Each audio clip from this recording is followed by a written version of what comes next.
Hello friends, welcome back to the channel English with Asha ma'am. आज मैं आपके लिए इस पैराग्राफ के थ्रू आपको ये बताऊंगी कि डिस्क्रिप्टिव पैराग्राफ जो कि एक इवेंट के ऊपर होता है वो कैसे लिखा जाता है। तो हम इसको पढ़ेंगे, समझेंगे।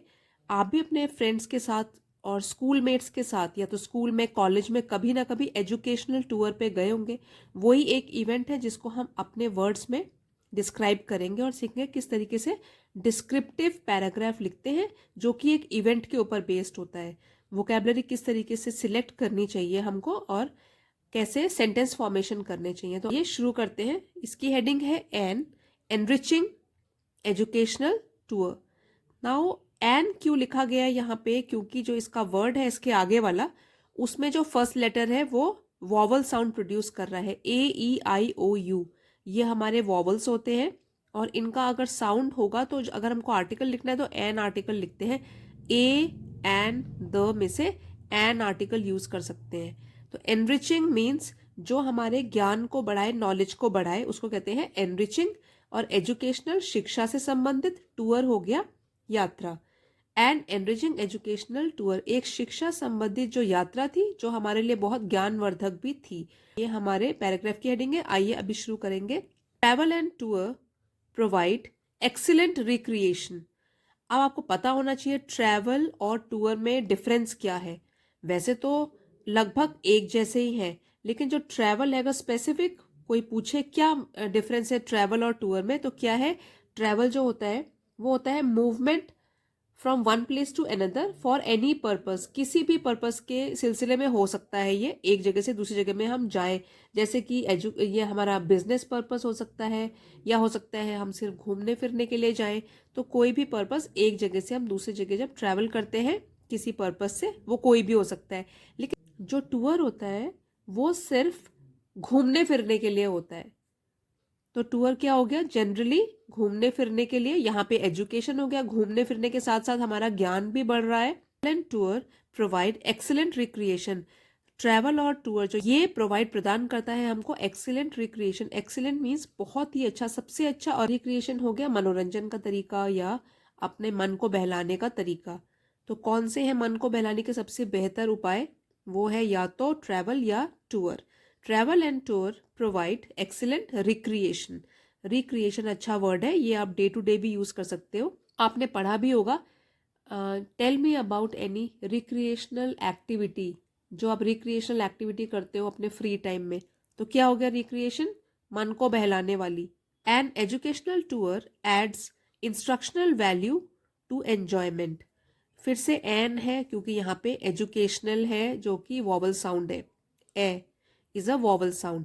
एजुकेशनल टूर जो है शिक्षा संबंधी जो यात्रा है, एड्स वो ऐड करती है, जोड़ती है instructional value. Now instruction means शिक्षा से संबंधित कुछ हमको सिखाती है, वैल्यू मूल्य, टू एंजॉयमेंट। और एंजॉयमेंट हो गया आनंद उठा रहे हैं, मजे कर रहे हैं, उसके साथ साथ कुछ इंस्ट्रक्शनल वैल्यू ऐड हो रही है, कुछ हम सीख रहे हैं, कुछ मूल्य, कुछ ज्ञान अपना बढ़ा रहे हैं। अब यहां से फिर से पढ़ेंगे। Travel and tour provide excellent recreation and educational tour adds instructional value to enjoyment. तो यहां तक हो गया। अब आगे बढ़ेंगे। Recently concluded educational tour. अब देखिए रिसेंटली यहाँ पे है, उसका मतलब होता है हाल ही में, बस अभी कुछ ही दिनों पहले। कंक्लूडेड ये बना है कंक्लूड से, उसका पास्ट टेंस है ये वर्ब का। कंक्लूड मीन्स समाप्त होना, खत्म होना। तो क्या फिनिश हुआ था? Our recently concluded educational tour, जो शिक्षा संबंधित यात्रा थी जो कि अभी समाप्त हुई हाल ही में। तो वो कहाँ की थी? To Chandigarh, Shimla, Amritsar and Wagah border. तो ये कहाँ? ये 4 सिटीज में गए थे। Was quite an exciting and enriching experience. वो रही काफी, क्वाइट काफी, एंड एक्साइटिंग, एक्साइटिंग मीन्स रोमांचक, और एनरिचिंग आपको बता दिया ज्ञान बढ़ाने वाली, और एक्सपीरियंस हमारा हमारा अनुभव रहा। अब इसको यहां से पढ़ेंगे। Our recently concluded educational tour to Chandigarh, Shimla, Amritsar and Wagah border was quite an exciting and enriching experience. तो जो हमारा 4 सिटीज का टूर था, चंडीगढ़, शिमला, अमृतसर और वाघा बॉर्डर, वो रहा काफी मनोरंजक और ज्ञानवर्धक अनुभव हम सबके लिए। We were a group of 30 students. तो हम लोग जो थे एक ग्रुप हमारा झुंड था 30 स्टूडेंट्स का, 30 छात्रों का। Who were accompanied by 7 teachers. Now accompany means साथ देना, या इनके साथ गए 7 टीचर्स। इस ग्रुप जो कि इसमें 30 बच्चे थे उनके साथ गए 7 टीचर्स। accompany अच्छा वर्ड है, आप जैसे यूज कर सकते हो। I accompanied my mother to the market. मैंने अपनी मदर का साथ दिया मार्केट तक जाने में। accompany साथ जाना या के साथ। तो यहाँ पे क्या हो रहा है, we were a group of 30 students who were accompanied by 7 teachers. हमको 7 टीचर्स के साथ जाने का मौका मिला। We toured these cities in 2 buses. हमने इन शहरों का भ्रमण किया या हम घूमे 2 बसेस में। And our tour lasted for 8 days। Now last for, तो ये तो है एक फ्रेजल वर्ब जिसका मतलब होता है इतने टाइम तक चला या कितने टाइम तक कोई चीज चली। लास्ट फॉर उसका हो गया ये पास्ट टेंस लास्टेड फॉर। तो हमारा जो टूर है जो कि हमने 2 बसेस में हम लोग गए, and our tour lasted for 8 days। ये हमारा जो टूर था वो 8 days तक चला। We started our tour from Shimla. तो हमने अपना टूर जो है यात्रा शुरू करी, स्टार्टेड शुरू करी फ्रॉम शिमला, शिमला से। Where we enjoyed ourselves thoroughly. इसको कैसे पढ़ेंगे, thoroughly, thoroughly. Where we enjoyed, जहां हम लोगों ने भरपूर मजे उठाए या हमने बहुत मजे किए पूरी तरीके से। थरली मीन्स अच्छी तरीके से, बिल्कुल मजे किए पूरी तरीके से। In the cool and pleasant weather. Pleasant सुखद, और वेदर हो गया मौसम, मतलब सुखद मौसम में।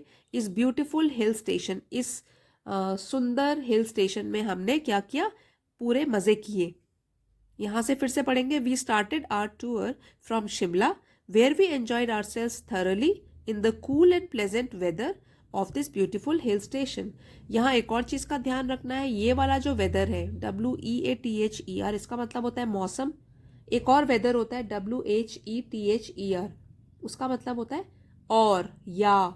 विकल्प जब देते हैं कि या तो ये या ये, तो इसमें कंफ्यूज नहीं होना है। यहाँ पे मौसम के लिए हम यूज करेंगे WEATHER। Then we came down to Chandigarh. अब ये तो शिमला की बात हो गई। फिर कह रहे हैं then we came down, come down नीचे आना, उसका पास्ट टेंस है केम डाउन। हम नीचे आए Chandigarh. Where we visited the famous rock garden. जहां, वेयर जहां हमने विजिट किया, हम गए द फेमस रॉक गार्डन, प्रसिद्ध रॉक गार्डन। देखिए यहाँ पे स्मॉल में लिखा हुआ था आर और जी। ये एक प्रॉपर नाउन है, इसलिए यहाँ पे हमेशा आर कैपिटल होगा और जी कैपिटल होगा, क्योंकि प्रॉपर नाउन हमेशा जो फर्स्ट लेटर होता है उसका कैपिटल होता है। तो जहाँ पे हमने विजिट किया, हम गए प्रसिद्ध rock garden.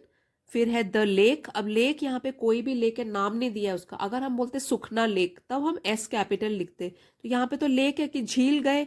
And had a great time, और हमने बहुत मजे किए। हैड अ ग्रेट टाइम एक फ्रेज है जिसका मतलब होता है बहुत आनंद उठाना, बहुत मजे करना। After spending 2 days in Chandigarh we headed for the holy city of Amritsar. तो after spending 2 days in Chandigarh, Chandigarh में 2 दिन स्पेंड करने के बाद, बिताने के बाद, we headed for, head for ये भी एक फ्रेजल वर्ब है। इसका मतलब होता है के लिए चल पड़ना। तो यहाँ पे क्या है, वी हेडेड फॉर हम चल पड़े, क्योंकि हेडेड है पास्ट टेंस में है। हम चल पड़े कहाँ के लिए, the holy city of Amritsar. अब होली का मतलब होता है पवित्र, HOLY, पवित्र, सिटी शहर Amritsar. Where we first visited the golden temple, जहां हमने पहले दर्शन किए गोल्डन टेम्पल के। ये भी प्रॉपर नाउन है तो इसलिए जी कैपिटल है, टी कैपिटल है, गोल्डन टेम्पल के। And then the Jallianwala Bagh, फिर उसके बाद हम जलियांवाला बाग गए। The next day we went to the Wagah border, फिर उसके अगले दिन हम कहाँ गए, वाघा बॉर्डर गए। It was amazing how the whole atmosphere. अब अमेजिंग का मतलब होता है कि बहुत ही अद्भुत, आश्चर्यजनक। हाउ द होल एटमोस्फियर, यहाँ पे एटमोस्फियर का मतलब होगा माहौल। तो वहां का जो माहौल था, प्लेस, उस जगह का जो माहौल था, फिल्ड अस, उसने हमको भर दिया with an extreme feeling of patriotism. Now patriotism, patriotism means देशभक्ति की भावना, फीलिंग, भावना। देशभक्ति हो गया पेट्रियोटिज्म, फीलिंग ऑफ पेट्रियोटिज्म देशभक्ति की भावना, और वो भी सबसे ज्यादा, एक्सट्रीम, बहुत ज्यादा देशभक्ति की भावना से उसने हमें भर दिया। उस जगह का माहौल ऐसा था कि उसने हमें बहुत ज्यादा देशभक्ति की भावना से भर दिया। We return feeling rather proud of our country. अब जब हम वापस पहुंचे, वी रिटर्न हम पहुंचे वापस, फीलिंग महसूस करते हुए, rather proud of our country अपने देश पर गर्व महसूस करते हुए, काफ़ी रादर इज काफ़ी ज़्यादा गर्व महसूस करते हुए, एंड इट्स आर्म्ड फोर्सेस और देश के ऊपर गर्व महसूस करते हुए, और जो देश की, ये जो इट्स है यहाँ पे ये पोजेसिव प्रोनाउन है, इसके लिए यूज़ किया गया कि देश और देश की जो आर्म्ड फोर्सेस है, सेना है, उसके लिए हम उसके ऊपर हम गर्व महसूस करते हुए वापस पहुंचे। चीज़ बताना चाहूँगी फ्रेंड्स, हमेशा बच्चे इट्स और इट्स इसमें क्या होता है कंफ्यूज हो जाते हैं कि अपोस्ट्रोफी वाला एस लगाना है कि ये लगाना है। देखिए यहाँ पे वैसे इट्स जो है ये वाला बिना बिना अपोस्ट्रोफी के, उसका मतलब होता है पोजेसिव प्रोनाउन। जो भी पोजेसिव प्रोनाउन होता है उसमें कभी भी हम अपोस्ट्रोफी नहीं लगाते हैं, और अगर ये अपोस्ट्रोफी लगा हो तो कॉन्ट्रैक्टेड फॉर्म दिखाता है, जिसका मतलब हो गया खोल के लिखेंगे तो इट इज। तो ये वाला क्या है पोजेसिव प्रोनाउन, और ये हो गया कॉन्ट्रैक्टेड फॉर्म, दो शब्दों को जोड़कर बना है। और ये जैसे है इसमें भी बच्चे बहुत मिस्टेक करते हैं, योर्स ओबीडियंटली, कोई भी हम एप्लीकेशन लिखते हैं योर्स ट्रूली, योर्स फेथफुली लिखते हैं नीचे, वो भी पोजेसिव प्रोनाउन होता है, इसमें हम अपोस्ट्रोफी नहीं लगाते हैं। तो योर्स सिंसियरली ऐसे लिखना है उसको, नहीं तो गलती हो जाएगी। तो ये क्या है, दिस इज करेक्ट, लेकिन अगर आप अपोस्ट्रोफी लगा दोगे तो इनकरेक्ट हो जाएगा। तो ये भी आपको ग्रामर से रिलेटेड मैंने कुछ कॉन्सेप्ट बताया है, ये आप ध्यान रखेंगे तो काफ़ी काम आएगा। तो फ्रेंड्स अभी हमने एक पूरा ये पैराग्राफ पढ़ा जो कि डिस्क्रिप्टिव पैराग्राफ था, हम इवेंट को कैसे डिस्क्राइब करेंगे सीक्वेंस वाइज। और आपने आई होप बहुत सारे वर्ड्स इसमें नए सीखे होंगे, accompanied, recreation, instructional, conclude, exciting, lasted for phrasal verbs भी हैं, headed for, तो इसमें काफ़ी कुछ आपको सीखने को भी मिला होगा। और आप कमेंट में लिख के ज़रूर बताइए नया वर्ड आपको कौन सा अच्छा लगा। If you have like the video please don't forget to like, share and subscribe. Thank you for watching, see you next time.